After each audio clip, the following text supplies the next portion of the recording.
आज पूरे देश के मन में, आप सबके मन में यह सवाल जरूर होगा कि आखिर राम मंदिर में चढ़ावे की चोरी कैसे हो रही थी और यह पूरा मामला पकड़ा कैसे गया।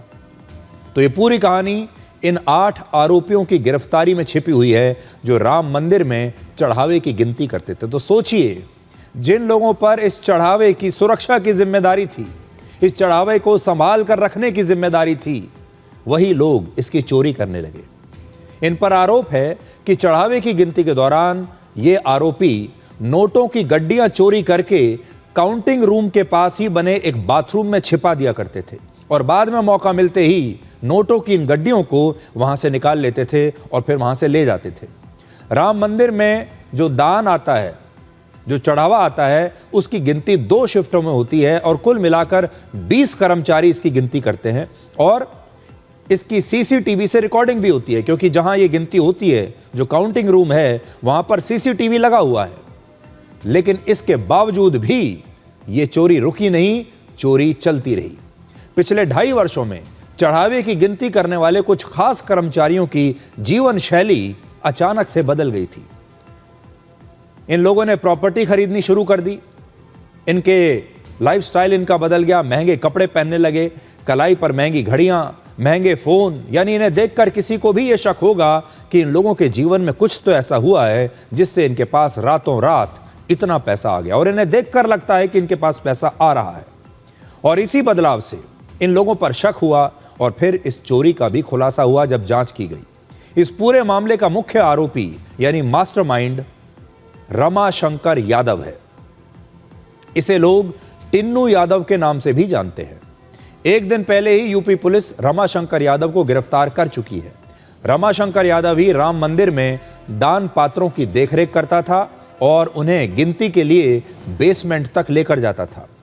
यूपी पुलिस के मुताबिक रमाशंकर यादव के पास ही मंदिर की दान पेटियों, कैश काउंटर्स और काउंटिंग रूम की चाबियां भी थी।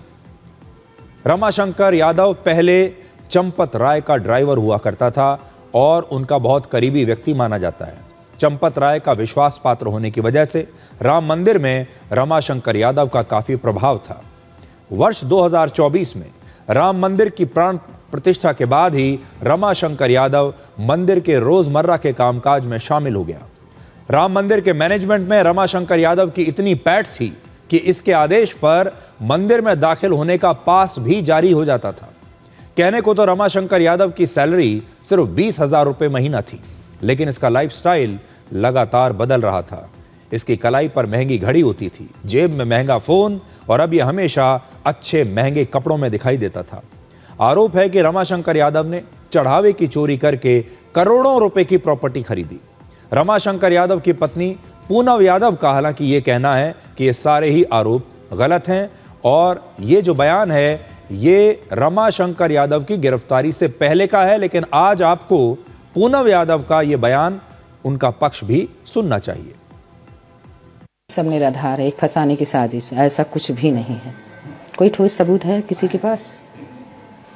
खाली बदनाम करना जा रहा है और ऐसा कुछ भी नहीं है।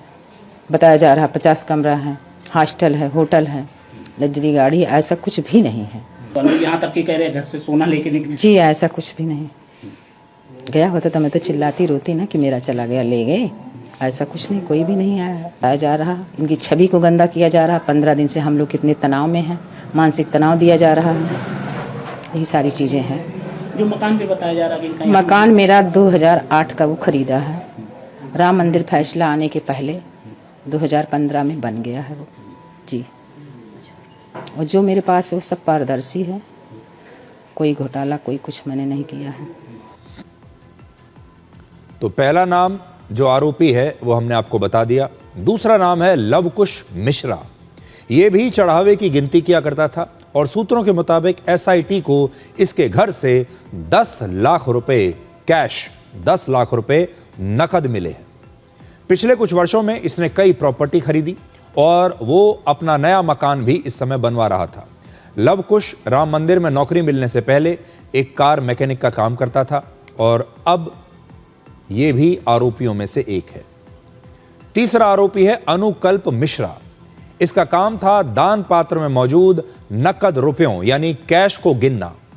आरोप है कि इसी दौरान वो नोटों की गड्डियों को चुराकर उन्हें काउंटिंग रूम के पास एक बाथरूम में छिपा देता था और बाद में उन गड्डियों को वहां से निकाल लेता था। अनुकल्प मिश्रा के परिवार ने अयोध्या में लगभग 65 लाख रुपए का एक मकान भी खरीदा और इसके साथ ही उसके फाइनेंशियल रिकॉर्ड्स की भी जांच इस समय की जा रही है। चौथा आरोपी है मनीष यादव। यह भी मंदिर के दान पात्र से निकले कैश की गिनती करता था। जांच के दौरान मनीष यादव के घर से लगभग 36 लाख रुपया कैश मिला। अब बड़ा सवाल यही है कि हर महीने सिर्फ 20,000 रुपए 25,000 रुपए की सैलरी पाने वाले लोगों के पास इतनी बड़ी बड़ी रकम कहां से आ रही है। पांचवा आरोपी है करुणेश पांडे। इसकी जिम्मेदारी दान पात्र को काउंटिंग रूम तक पहुंचाना और चढ़ावे की गिनती करना था। इसने भी चढ़ावे की चोरी की और फिर कई जगहों पर इसने प्रॉपर्टी खरीद ली। छठा आरोपी है सुभाष चंद्र श्रीवास्तव। यह कैश की गिनती करने वाले स्टाफ की निगरानी करता था, लेकिन इसने भी अपनी निगरानी में बेईमानी की। सातवां आरोपी है अविनाश शुक्ला। यह भी दान पात्र को काउंटिंग रूम तक पहुंचाने और गिनती करने वाली टीम में शामिल था और इस पर भी दान में मिले रुपयों की चोरी करने का आरोप है। और आठवां आरोपी रमाशंकर मिश्रा। इसकी जिम्मेदारी दान पात्र का मैनेजमेंट और निगरानी की थी और इस पर भी बाकी आरोपियों के साथ मिलकर चढ़ावे की चोरी करने का आरोप है।